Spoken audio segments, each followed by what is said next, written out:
ትምህርት የተማርነውን ለማስታወስ እንሞክራለን። ከዛ በኋላ ደግሞ ዛሬም እንደተለመደው በጣም ቆንጆና ደስ የሚል የትምህርት ክፍለ ጊዜን አብረን እናሳልፋለን። ተማሪዎች ወደ ዛሬው ትምህርታችን ከመሄዳችን በፊት ከዚህ ቀደም የተማርነውን የትምህርት ክፍለ ጊዜ ለማስታወስ እንሞክራለን። ስለዚህ እንደተለመደው እናስታውሳለን፣ ጥሩ ጊዜ እናሳልፋለን። ከኔ ጋር አሁን ነው። በባለፈው ትምህርታችን በዋናነት ርዕሳችን ልኬት ነው። በልኬት ስር ያየናቸው የተለያዩ አይነት ልኬትን ልንፈጽምባቸው ወይም ደግሞ ልንለካቸው የምንችላቸውን ነገሮች ለማየት ሞክረን ነበር።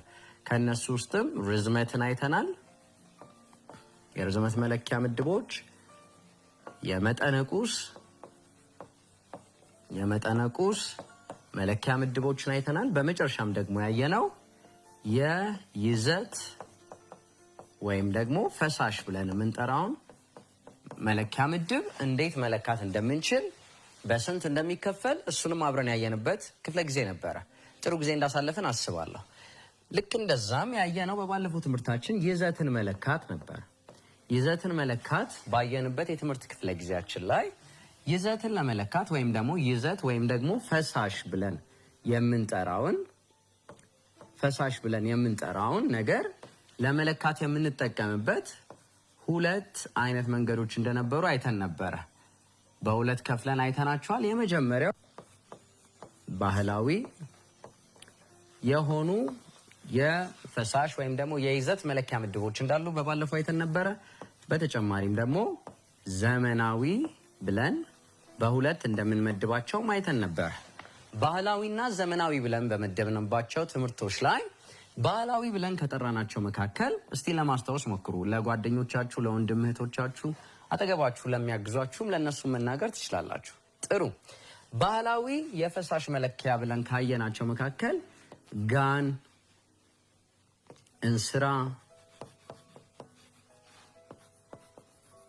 ብርጭቆ፣ የተለያዩ ሌሎችም ጭምር የተለያዩ የፈሳሽ ባህላዊ የፈሳሽ መለኪያዎች እንዳሉ ወይም ደግሞ የይዘት መለኪያዎች እንዳሉ በባለፈው ትምህርታችን አይተን ነበረ። ባህላዊ ስንል ግን ምን ማለት ነበር ያልነው ተማሪዎች? ትክክል። ባህላዊ የፈሳሽ ወይም ደግሞ የይዘት መለኪያ ምድቦች ብለን ስንጠራቸው ሰዎች በየዕለት ተዕለት ህይወታቸው በልማዳዊ የሚጠቀሙት ፈሳሽን ለመለካት በተለያየ በህይወታቸው ላይ የሚጠቀሙት በተለምዶ የሚያከናውኑት የመለኪያ ዘዴ ባህላዊ የይዘት ወይም ደግሞ የፈሳሽ መለኪያ ዘዴዎች እንደሆኑ አይተን ነበረ። ዘመናዊ ብለን ደግሞ ያየናቸውን ሁለት የይዘት መለኪያ ምድቦችን ተናግረን ነበር። ትክክል። ምን ነበር ያልነው? የመጀመሪያው ሊትር ሲሆን ሁለተኛው ደግሞ ሚሊ ሊትር። ስለዚህ ሁለት ናቸው፣ ሊትር እና ሚሊ ሊትር ብለን በሁለት እንደምንከፍላቸውም በባለፈው የትምህርት ክፍለ ጊዜያችን አይተን ነበረ። ሊትር ከፍተኛ ፈሳሽ የሆኑትን የምንለካበት የመለኪያ ምድባችን ሲሆን ሚሊ ሊትር ደግሞ በጣም አነስተኛ ፈሳሾችን የምንለካበት ምድብ እንደሆነ አይተን ነበረ። ሊትር ስንል ለምሳሌ በአካባቢያችን ላይ በሚገኙ የተለያዩ ውሃ ማጠራቀሚያ ታንከሮችን አይታችሁ ከሆነ የተለያየ አይነት የቁጥር ልኬቶች ተጽፎባቸው አይተን እናውቃለን። 10,000 ሊትር፣ 12,000 ሊትር፣ 2,000 ሊትር የሚሉ የተለያዩ ከፍተኛ ፈሳሾችን ሊለኩ የሚችሉ ምድቦችን በሊትር እንደሚለኩ አይተን ነበረ። ሚሊ ሊትር ደግሞ እንደ ምሳሌ የወሰድነው ሆስፒታል ላይ የሚጠቀሙበት የተለያየ መርፌ ስሪንጅ ብለን የምንጠራትን በእሷም የሽሮፕ መጠጫ ክዳኖችን እነሱ ሁሉ በጣም አነስተኛ ፈሳሽ ያላቸውን እንደ ሚሊ ሊትር አይነት ፈሳሾችን የምንለካበት መንገድ እንደሆነ አይተን ነበረ። እሱም ብቻ አይደለም። ሊትር በአጭሩ ስንጽፈው ሊትር ወይም ደግሞ ሊ ብለን እንደምንጠራው አይተን ነበር። ሚሊ ሊትርን ደግሞ ሊ ብለንም እንደምንጠራው አይተን ነበረ። በመጨረሻም እያየነው የነበረው ዝምድናም እንዳላቸው አይተን ነበር። ዝምድናቸውን ስናይ 1 ሊትር እኩል ነው ከ1000 ትክክለኛ 1000 ሚሊ ሊትር ጋር። ይህ የሁለቱ የዘመናዊ ወይም ደግሞ ዘመናዊ ስንል በአሁኑ ዘመን የተለያዩ ቦታዎች ወይም ደግሞ በአሁኑ ዘመን ሰዎች ፈሳሽን ለመለካት የሚጠቀሙባቸው ምድቦች እንደሆኑ አይተን ነበር። ስለዚህ እነዚህ ዝምድና ደግሞ ስናይ 1 ሊትር 1000 ሚሊ ሊትር እንደሆነ አይተን ነበረ። እሱ ብቻ አይደለም። ከከፍተኛ ወደ ዝቅተኛ ደግሞ ለመለወጥ ወይም ደግሞ የተሰጠንን የፈሳሽ መለኪያ ምድብ ከከፍተኛ ምድብ ወደ ዝቅተኛ ምድብ ቀይሩ በምንቀይርበት ጊዜ ለመለካት የምንጠቀምበት ማባዛት እንደሆነ ማባዛት የሂሳብ ስሌትን እንደምንጠቀም አይተን ነበር። ልክ ደግሞ የሱ ተቃራኒ ደግሞ ከዝቅተኛ ወደ ከፍተኛ ምድብ ደግሞ በምንቀይርበት ጊዜ የምንጠቀመው ሂሳባዊ ስሌት ማካፈልን እንደሆነ ለማየት ሞክረን ነበረ። ስለዚህ ወደ ከፍተኛ በምንለውጥበት ከከፍተኛ ወደ ዝቅተኛ በምንቀይርበት ጊዜ በ1000 ማባዛት፣ ከዝቅተኛ ደግሞ ወደ ከፍተኛ ምድብ ደግሞ በምንቀይር ጊዜ በ1000 ትክክል ማካፈል ይሆናል ማለት ነው። ስለዚህ ይህን የመሰለ ጥሩ ጊዜ ያሳለፍንበት የባለፈው የትምህርት ክፍለ ጊዜያችን ነበሩ። ዛሬ ደግሞ ወደምናየው የትምህርት ክፍለ ጊዜያችን አብረን እንገባለን። ልክ እንደቀደመው ሁሉ ዛሬም በጣም በትጋት በነቃ መንፈስ እንድትከታተሉ ይጋብዛችኋለሁ። በጣም ጥሩ። ወደ ዛሬው ትምህርታችን ስንሄድ ዛሬ የምናየው የልኬት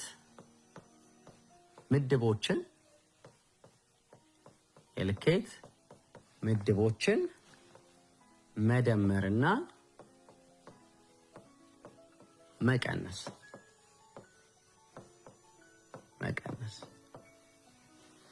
በዛሬው ትምህርታችን ሁለት ርዕሶችን በዋነኝነት እናያለን። የመጀመሪያው የልኬት ምድቦችን መደመርና መቀነስ ሲሆን፣ ሁለተኛ ደግሞ የምናየው የልኬት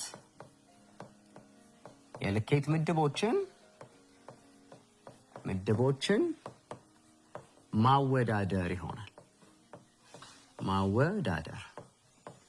ማወዳደር ስንል ሁልጊዜ የምንጠቀማቸው ይበልጣል፣ ያንሳልና እኩል ይሆናል ምልክትን በመጠቀም የልኬት ምድቦችን እንደምራለን፣ እንቀንሳለን፣ የልኬት ምድቦችን ደግሞ እናወዳድራለን። ስለዚህ ዛሬ በትምህርታችን መጨረሻ ተማሪዎች የልኬት ምድቦችን በቀላሉ መደመርና መቀነስ ትችላላችሁ። እሱ ብቻ አይደለም፣ የልኬት ምድቦችን ማወዳደርም እንችላለን። ስለዚህ የዛሬ ትምህርታችን በዚህ ዙሪያ ይሆናል። ከኔ ጋር ሆኖ ወደ መጀመሪያው ርዕሳችን ስንሄድ የልኬት ምድቦችን መደመርና መቀነስ የልኬት ምድቦችን መደመርና መቀነስ። ስለዚህ በመጀመሪያ የሚኖረን ርዕሳችን የልኬት ምድቦችን መደመርና መቀነስ ይሆናል። ስለዚህ ማስታወሻ እንጽፋለን። ማስታወሻ ይኖረናል። ማስታወሻችንን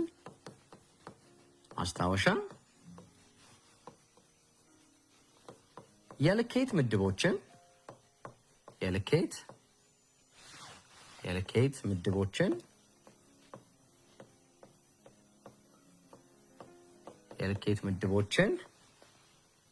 ለመደመርም ሆነ ለመቀነስ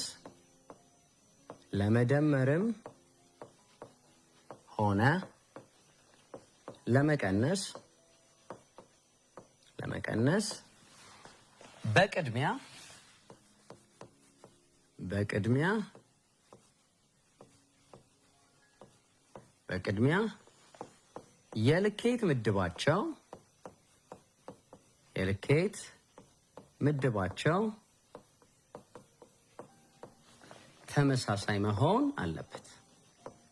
ተመሳሳይ መሆን አለበት። የመጀመሪያው የልኬት ምድቦችን ለመደመርም ሆነ ለመቀነስ የትኛውንም የርዝመት መለኪያ ምድቦች ሊሆኑ ይችላሉ፣ የፈሳሽ ምድቦች ሊሆኑ ይችላሉ፣ የመጠነ ቁስ መለኪያ ምድቦች ሊሆኑ ይችላሉ። የሶስቱንም መለኪያ ምድቦች ለመደመርና ለመቀነስ ስንነሳ የመጀመሪያው መሆን ያለበት የልኬት ምድቦች ለመደመርና ለመቀነስ በቅድሚያ የልኬት ምድባቸው ተመሳሳይ መሆን አለበት። የመጀመሪያው ነገር የልኬት ምድባቸው ተመሳሳይ መሆን አለበት። ወደ ሁለተኛው ደግሞ ስንሄድ የልኬት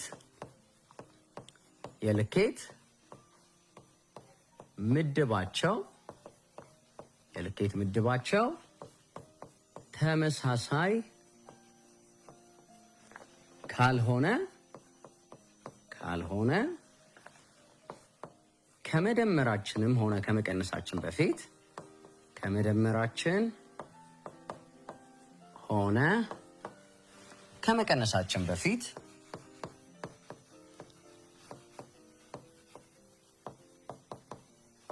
በፊት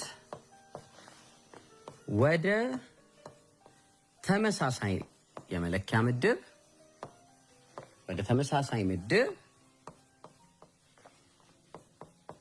መለወጥ ይኖርብናል።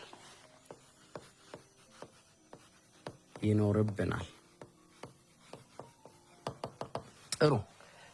በጥያቄያችን መሃል ተመሳሳይ ምድቦች ባይሆኑ ለምሳሌ አንደኛው በኪሎ ሜትር ሁለተኛው ደግሞ በሜትር ቢሰጠንና ደምሩ ይቀንሱ ብንባል ከሁለት አንዱን ወደ ተመሳሳይ ምድብ መቀየር ይጠበቅብናል። ስለዚህ መጀመሪያ ተመሳሳይ መሆናቸውን እንጠብቃለን። በመቀጠል ደግሞ ተመሳሳይ ከሆኑ ቀጥታ መደመርም መቀነስም እንችላለን።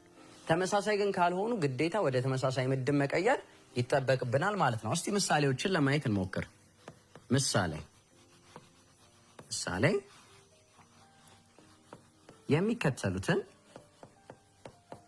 የሚከተሉትን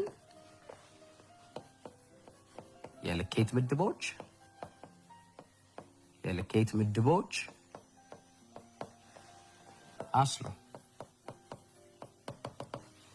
እሺ፣ መጀመሪያ የተሰጠን ጥያቄ የሚሰጡንን ምድቦች የመጀመሪያው ሀ ብለን እንውሰድና 4000 ኪሎ ሜትር ሲደመር 7000 ኪሎ ሜትር ይሰጠን። የመጀመሪያ ማረጋገጥ ያለብን ማስታወሻችን የሚለን የልኬት ምድቦቹን ለመደመር ወይ ለመቀነስ በቅድሚያ የልኬት ምድባቸው ተመሳሳይ መሆን አለበት ይላል። ስለዚህ መጀመሪያ የምንመለከተው ከቁጥሮቹ በፊት የምናየው የልኬት ምድባቸው ነው። ምንድነው የተሰጠን መለኪያ የሚለውን ማየት ይጠበቅብናል። በዚህ መሰረት የመጀመሪያውም ላይ ኪሎ ሜትር ነው የምናገኘው፣ ሁለተኛውም ላይ ኪሎ ሜትር ነው። ስለዚህ ተመሳሳይ የመለኪያ ምድብ ካገኘን ቀጥታ መደመርም ሆነ መቀነስ እንችላለን። ስለዚህ መፍትሄ ስንሰራ የመለኪያ ምድባቸው ተመሳሳይ ስለሆነ እኩል ይሆናል እንላለን። ከዛ ቅንፍ እንከፍትና 4000 ሲደመር 7000 ተመሳሳይ ምድብ ካላቸው በቅንፍ ውስጥ በማድረግ አንድ መለኪያ ምድብን መጻፍ ይቻላል። ስለዚህ ቅንፍን ዘጋና መለኪያ ምድቡ ምንድነው? ኪሎ ሜትር እንላለን። ይህም የሚነግረን ምንድነው? ቅንፍ ውስጥ ያሉት ሁለቱም ቁጥሮች ኪሎ ሜትር ናቸው የሚለውን ይሰጠናል። አንድ አይነት መለኪያ ምድብን ይጠቀማሉ የሚለውን ለመግለጽ ቅንፍን እንጠቀማለን። በዚህ መሰረት በምንደምርበት ጊዜ ስንት ይመጣል ውጤቱ? 11000 ብለን ብቻ መልሱን ካስቀመጥን ልክ አይሆንም። ምክንያቱም የመለኪያ ምድቡን ማስቀመጥ ይጠበቅብናል። በዚህ መሰረት 11000 ምን ኪሎ ሜትር ይሆናል። ስለዚህ በዚህ መልኩ በጣም በቀላሉ የተሰጡንን የመለኪያ ምድቦች ተመሳሳይ የልኬት ምድብ ላይ ካሉ መደመርም ሆነ መቀነስ እንችላለን ማለት ነው። እስቲ ምሳሌ 2 ደግሞ እንውሰድ። ሁለተኛ ምሳሌ ብንወስድ ሁለተኛ ምሳሌውን ከማየታችን በፊት መጀመሪያ ይሄንን ማስታወሻና ይሄን ምሳሌ ገልብጣችሁ ተመልሰን እንገናኛለን። ይሄን ገልብጣችሁ ለመገናኘት 3 ደቂቃዎችን ሰጥቻችኋለሁ። ስለዚህ በ3 ደቂቃ ውስጥ ተማሪዎች ርዕሱን ማስታወሻውንና ምሳሌውን ገልብጣችሁ ተመልሰን እንገናኛለን።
እሺ ተማሪዎች ተመልሰን ተገናኝተናል።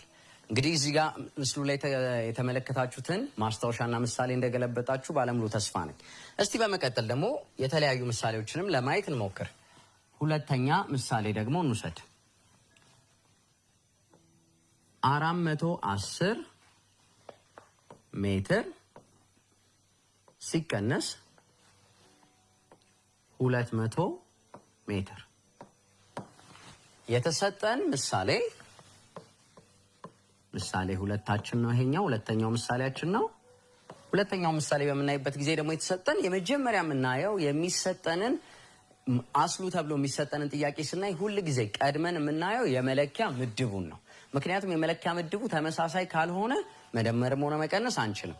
ምን ማድረግ ይጠበቅብናል? ወደ ተመሳሳይ የመለኪያ ምድብ መቀየር ያስፈልገናል። ስለዚህ በዚህ መሰረት የተሰጠን የሁለተኛው ምሳሌያችንን በምናይ ጊዜ የመለኪያ ምድባቸው ሁለቱም ሜትርና ሜትር ነው። ስለዚህ ተመሳሳይ የመለኪያ ምድብ ነው ማለት ነው። ስለዚህ ተመሳሳይ የመለኪያ ምድብ ከሆነ በቀላሉ ምን ማድረግ እንችላለን?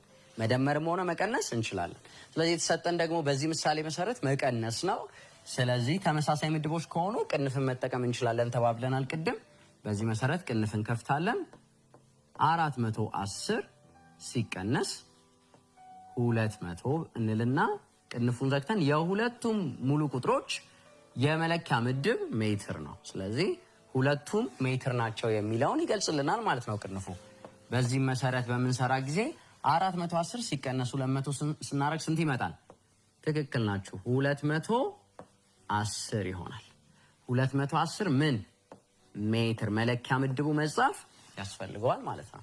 ስለዚህ በዚህ መሰረት በጣም በቀላሉ ተመሳሳይ የመለኪያ ምድብ ሲኖረን በቀላሉ መደመርም ሆነ መቀነስም እንችላለን ማለት ነው። በጣም ጥሩ።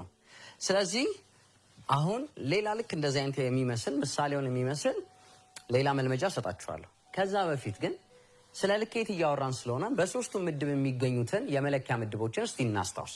እሱን ካስታወስን በኋላ በእነሱ በኩል የሚገናኝ ሌላ መልመጃዎችን ሰጣችኋለሁ። እስቲ የመለኪያ ምድቦችን እናስታውስ። የርዝመት መለኪያ ምድብ፣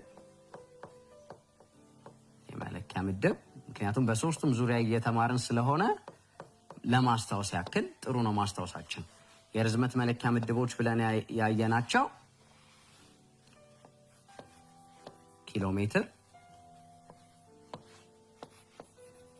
ሜትር፣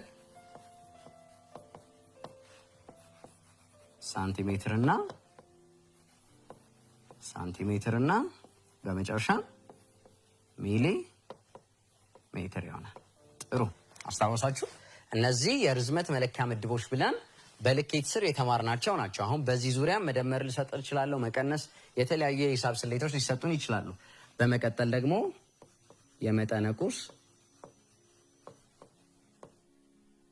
የመጠነ ቁስ መለኪያ ምድቦች፣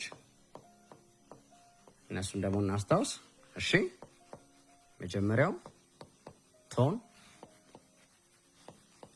እሺ ኩንታል፣ ትክክል ናችሁ። እስቲ ለማስታወስ ሞክሩ። ኪሎ ግራም፣ ከዛስ ግራም። በጣም ጥሩ። በመጨረሻም አንድ ይቀረናል። ምን ነበረ? ትክክል ሚሊ ግራም። እነዚህ ደግሞ የመጠነ ቁስ መለኪያ ምድቦች እንደነበሩ በባለፈው የተከታታይ ትምህርታችን ያየናቸው ናቸው። በመጨረሻም የይዘት መለኪያ ምድቦች፣ የይዘት መለኪያ ምድቦች ደግሞ ያየናቸው ሁለት ናቸው። ምንና ምን? በጣም ትክክል ሊትር እና ሚሊ ሊትር፣ ሚሊ ሊትር። ስለዚህ እነዚህን የመሰሉ ምድቦችን በአለፉት ትምህርታችን አይተናል። ስለዚህ ዛሬ እያየን ያለነው በእነዚህ ምድቦች ውስጥ ወይም ደግሞ በእነዚህ መለኪያዎች ውስጥ የሚሰጡንን የተለያዩ አይነት ልኬቶችን እንዴት መደመርና መቀነስ እንደምንችል ነው እያየን ያለን። ስለዚህ በእነዚህ ውስጥ የተካተቱ ጥያቄዎችን ከዚህ በኋላ ሰጣችኋለሁ፣ አብረን እንሰራለን ማለት ነው። ጥሩ መልመጃ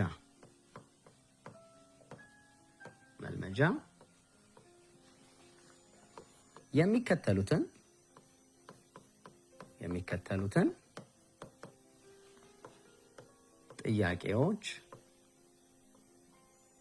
ጥያቄዎች ወይም የመለኪያ ምድቦች አስሉ።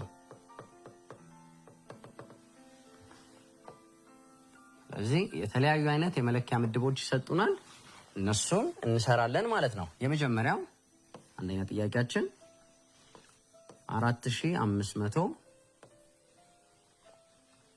ኩንታል ሲደመር 900 ኩንታል። ጥሩ። ሁለተኛው ጥያቄያችን 147 ሳንቲሜትር ሲደመር 464 ሳንቲሜትር። ሶስተኛ 30,000 ኩንታል። ኦኬ ኩንታል ስለተጠቀምን ሌላ መቀየር እንችላለን።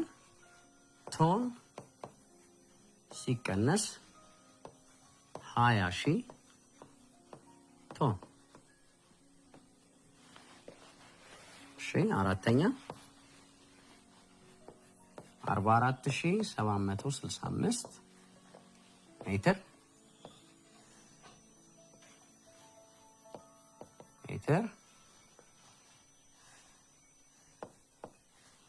ሲቀነስ 10,500 ሜትር። እነዚህም አራት ጥያቄዎች ሰርተን ተመልሰን እንገናኛለን። ይሄንን ደቂቃ ከመስጠቴ በፊት ግን በደንብ ማስተዋል ያለባችሁ ቅድም የተባባልነውን ማስታወሻ ወይም ደግሞ ቅድም የተነጋገርነውን ትምህርት ማስታወስ ይጠበቅብናል። ምን ተባብለናል? ማንኛውንም ልኬቶች ለመደመርና ለመቀነስ በቅድሚያ የልኬት ምድባቸው ተመሳሳይ መሆን አለበት። ተመሳሳይ ምድብ ግን ካልሆኑ ግን ወደ ተመሳሳይ ምድብ ምን ማድረግ አለብን? መቀየር አለብን። ስለዚህ በደንብ ማስተዋል ይጠበቅብናል። የተጠየቅነውን በማየት ሰርተን ተመልሰን እንገናኛለን። ይህንን ለመስራት 4 ደቂቃዎችን ሰጥቻችኋለሁ። በ4 ደቂቃ ውስጥ እነዚህን 4 ጥያቄዎች ሰርተን ተመልሰን እንገናኛለን።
በጣም ጥሩ ተማሪዎች ተመልሰን ተገናኝተናል። እንደሞከራችሁት በጣም ጥሩ አድርጋችሁ እንደሰራችሁትም ባለሙሉ ተስፋ ነኝ። አልሰራችሁትም ማለት ደግሞ አትችሉም ማለትም አይደለም። ለነገ ይሻሻላል። ሂሳብ ስለሆነ በተደጋጋሚ በመስራት ራሳችሁን ማሳደግ ትችላላችሁ። በጣም ጥሩ። እስቲ አሁን አብረን እንሰራለን። የመጀመሪያውን በምንሰራ ጊዜ የተለያዩ መፍትሄዎችን እናያለን። የመጀመሪያውን መፍትሄ አብረን እንውሰድ። መፍትሄ የመጀመሪያውን ጥያቄ እኔ መጀመሪያ ማየት ያለብን የመለኪያ ምድባቸው ተመሳሳይ ነው አይደለም የሚለውን ነው። በዚህ መሰረት የመጀመሪያው ኩንታል ነው። ስለዚህ ተመሳሳይ ስለሆነ የተሰጡን ሙሉ ቁጥሮች በቀላሉ መደመር እንችላለን ማለት ነው። ስለዚህ 4500 ሲደመር 900 ኩንታል ነው የሚለን። በዚህ መሰረት ስንት ይሆናል መልሱ? ያንንም ለማድረግ ቅንፍ እንከፍታለን። ተመሳሳይ መለኪያዎች ስለሆኑ 4500 እሺ ሲደመር 900 በማድረግ ቅንፍ መዝጋት፣ ከዛ በኋላ ኩንታል ይሆናል። ምን ማለት ነው? በቅንፍ ውስጥ የሚገኙት ሙሉ ቁጥሮች ሁለቱም ኩንታል ናቸው ወይም ደግሞ መለኪያ ምድባቸው ተመሳሳይ ነው የሚለውን ያሳየናል። በመቀጠልም ሁለቱን በምንደምርበት ጊዜ 4500 ሲደመር 900 ስንት ይሆናል? 5400 ምን ሆነ? ኩንታል። ጥሩ። መለኪያ ምድቡን መጻፍ የግድ ያስፈልገናል። ስለዚህ የመጀመሪያው መልሳችን 5400 ምን ይሆናል? ኩንታል ይሆናል ማለት ነው። መለኪያ ምድባቸው ተመሳሳይ ስለሆነ ቀጥታ ቁጥሩን መደመር በቂ ነው ብለ ማለት ነው። ወደ ሁለተኛው ጥያቄያችን ስንሄድ ሁለተኛው ጥያቄያችን ደግሞ የተሰጠን መለኪያ ምድባቸውን ስናይ ሳንቲሜትር ተመሳሳይ የመለኪያ ምድብን ይጠቀማሉ። ስለዚህ ቅንፍ መክፈት ከዛስ 247 እሺ ሲደመር ነው ልኬታችን የሚለው 464 ምን የጋራ አርገው የሚጠቀሙት የመለኪያ ምድብ ሳንቲሜትር ይሆናል ማለት ነው። ስለዚህ ሁለቱም በምንደምርበት ጊዜ ስንት ሊሆን ይችላል? አብረን እንደምረው 464 ሲደመር ለ247 ይሆናል። በምንደምርበት ጊዜ አንድ አለኝ እንላለን። 6 ሲደመር 4 10 ከአንድ ጋር 11 አሁንም አንድን ጽፌ አንድ አለኝ። 4 ሲደመር 2 6 ከአንድ ጋር 7 ይሆናል ማለት ነው። ስለዚህ ስንት ሆነ? 711 ይሆናል ማለት ነው ውጤታችን። 711 ብቻ ብለን ግን ብናስቀምጥ መልሳችን ሙሉ አይሆንም። ለምን? የሚቀረው የመለኪያ ምድቡን መጻፍ ነው። በዚህ መሰረት ሳንቲሜትር ብለን የመለኪያ ምድቡን እናስቀምጣለን ማለት ነው። በጣም ጥሩ። በዚህ መልኩ ደግሞ ሁለተኛውን እንሰራለን። ስለዚህ መልሳችን የሚሆነው 711 ምን ሳንቲሜትር ይሆናል ማለት ነው። የሁለተኛው ጥያቄያችን መልስ ደግሞ በዚህ መልኩ እያገኛችሁት እንደሆነ ባለሙሉ ተስፋ አለኝ። ካልሆነም ደግሞ እርማትን ከኔ ጋር አብረን እንወስዳለን ማለት ነው። ጥሩ። በሶስተኛ ደረጃ የተሰጠን ሶስተኛውን ጥያቄያችንን አብረን በምንሰራ ጊዜ የተሰጠን የመለኪያ ምድብ ሁለቱም ቶንና ቶን ነው። ስለዚህ ተመሳሳይ ምድብ ከሆነ ይፈቀድልናል መደመርም ሆነ መቀነስ። ስለዚህ የተሰጠን ደግሞ የሂሳባዊ ስሌት ይሄ ደግሞ መደመር ሳይሆን ምንድን ነው? መቀነስ። በጣም ጥሩ። ስለዚህ የተሰጠንን ሙሉ ቁጥር በቀላሉ እንቀንሳለን ማለት ነው። ስለዚህ ቅንፍ እንከፍታለን። ተመሳሳይ የመለኪያ ምድብ ስለሚጠቀሙ 30,000 እሺ ሲቀነስ 20,000 ምን ቶን ነው።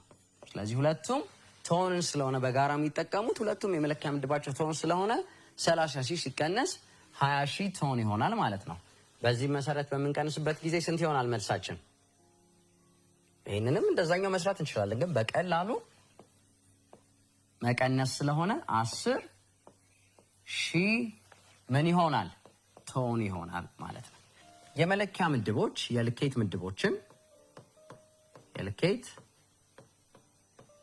ምድቦችን ማወዳደር የልኬት ምድቦችን ማወዳደር። አስተውሉ።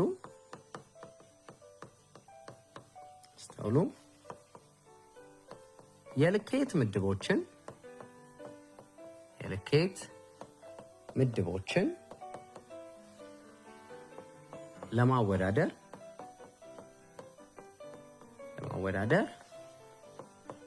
ተመሳሳይ የመለኪያ ምድብ መሆን አለባቸው። ልክ የልኬት ምድቦችን እንደመደመርና እንደመቀነስ ሁሉ የልኬት ምድቦችን ለማወዳደር ስንል የምንጠቀማቸው ማወዳደሪያ ይበልጣል፣ ያንሳልና እኩል ይሆናልን ተጠቅመን ነው የምናወዳድረው። የተለያዩ የልኬት ምድቦችን በምናወዳድርበት ጊዜ ልክ እንደመደመርና እንደመቀነስ ሁሉ ተመሳሳይ የመለኪያ ምድብ መሆን አለባቸው። ተመሳሳይ የመለኪያ ምድብስ ባይሆኑ፣ ተመሳሳይ የመለኪያ ምድብ ደግሞ ካልሆኑ ተመሳሳይ የመለኪያ ምድብ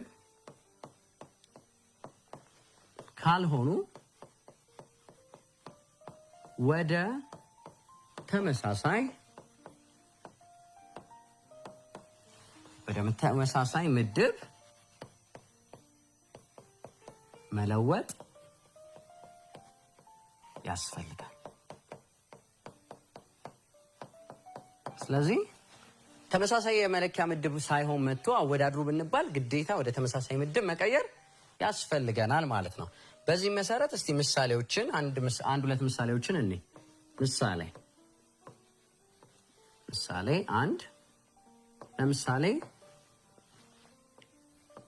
40 ቶን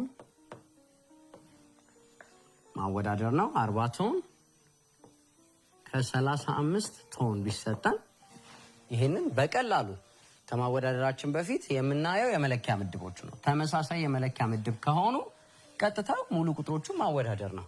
ከ40 እና ከ35 ማን ይበልጣል? 40 ይበልጣል። ስለዚህ በቀላሉ የይበልጣል ምልክትን እንጠቀማለን ማለት ነው። ተመሳሳይ ምድብ መሆናቸውን እናያለን። ቀድመን ቶን ነው። ምናልባት ቶንና ኩንታል ቢሆን ግን ማወዳደር አንችልም። ምክንያቱም አንዱን ወደ ተመሳሳይ ምድብ መቀየር ይጠበቅብናል። ስለዚህ በዚህ መልኩ በቀላሉ እናወዳድራለን። ሁለተኛ ለምሳሌ 1000 ኪሎ ግራም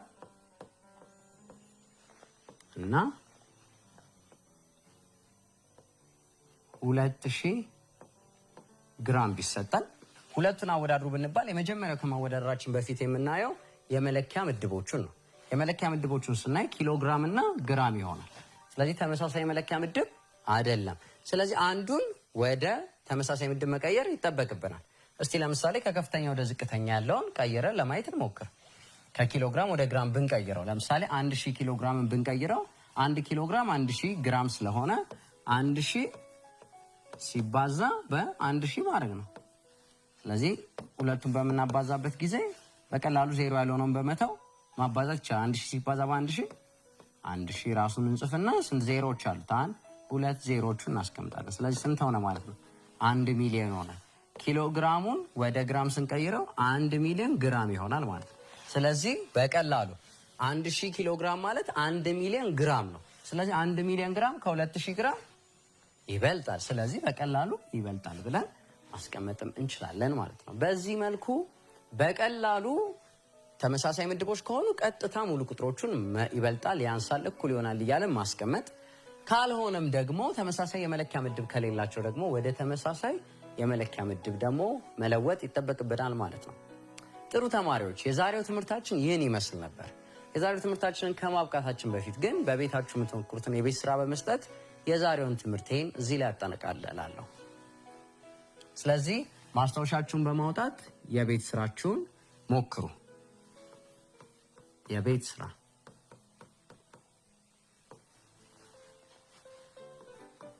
የሚከተሉትን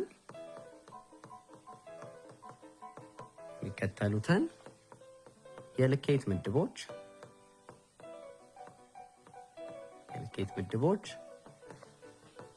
ከከፍተኛ ምድብ ወደ ዝቅተኛ ምድብ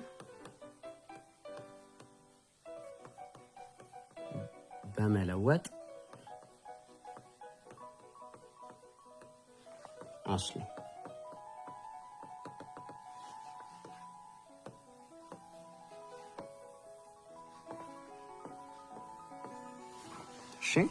ስለዚህ የተጠየቅነውን ጥያቄ ትእዛዛችንን ማንበብ በጣም ያጠበቅብናል። የሚከተሉትን የልኬት ምድቦች ከከፍተኛ ወደ ዝቅተኛ ምድብ በመለወጥ አስሉ ይለናል። የመጀመሪያው 10 ቶን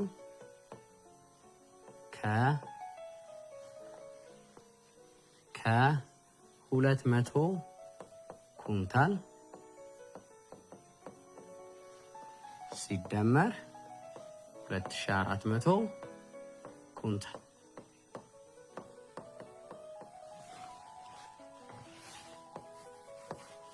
ሁለተኛ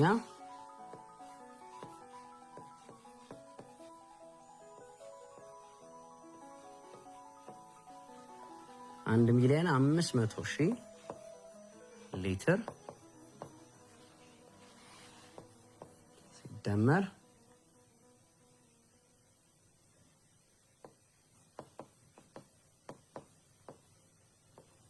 750,000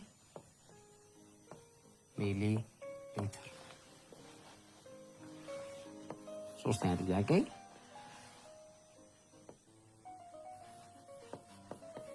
276 ሜትር ሲደመር 4000 ሳንቲሜትር። እነዚህን 3 ጥያቄዎች በመስራት ከዛ በኋላ ዛሬ የተማርነውን ትምህርት በውስጣችሁ ማዳበራችሁን ራሳችሁ እንድትፈትሹ ጋብዛችኋለሁ። ይህን የቤት ስራ ገልብጣችሁ ለመገናኘት 3 ደቂቃዎችን እሰጣችኋለሁ። በ3 ደቂቃ ውስጥ ይህንን የቤት ስራ ገልብጠን ተመልሰን እንገናኛለን።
እሺ ተማሪዎች ተመልሰን ተገናኝተናል። እንግዲህ የዛሬው ትምህርታችን ይህን ይመስል ነበረ። የዛሬው ትምህርታችንን ራሳችሁ እንድትፈትሹ ራሳችሁ እንድታዩ ከጓደኞቻችሁ ከወንድሞቻችሁ ከእህቶቻችሁ ጋር በመሆን ይህንን በምስሉ ላይ የምታዩትን የገለበጣችሁትን የቤት ስራ በመሞከር የዛሬውን ትምህርት በውስጣችሁ በደንብ እንድትተክሉ ተጋብዛችኋለሁ። እስከ አሁን ድረስ አብሬያችሁ የነበርኩት እኔ መምህር ሶፎንያስ መልካሙ እባላለሁ። በሚቀጥለው የትምህርት ክፍለ ጊዜያችን እስከምንገናኝ ድረስ ሰላም ሁኑ ተማሪዎች።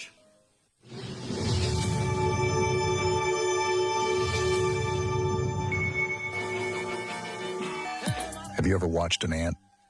Small, seemingly insignificant, yet carrying loads much heavier than its tiny body. Ants remind us of something powerful that no matter how small or insignificant we may feel at times, we all possess the strength to achieve great things. Ants don't just work hard, they work consistently. Every single day, these little creatures wake up, gather food, build their homes, and support their community. It's not one massive effort that builds their world, but the accumulation of tiny, focused steps. In life, we all face obstacles. There are days when the goal seems too far away, or the burden seems too heavy to carry. But just like the ant, it's the persistence that makes the difference. Every small step brings you closer to your goal. No matter how tough the path, with focus and determination, you'll get there. Another lesson we can learn from the ant is the power of collaboration. No ant works alone. They rely on their team, their community. In the same way, we should never be afraid to ask for help or offer a hand to others.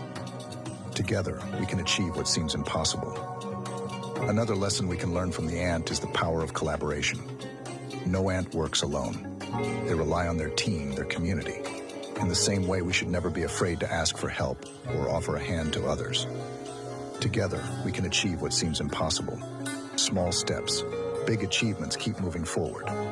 Like the ant, you have what it takes to overcome any obstacle and build the life you dream of. Stay focused, stay persistent, and remember greatness is achieved through the power of small, consistent steps.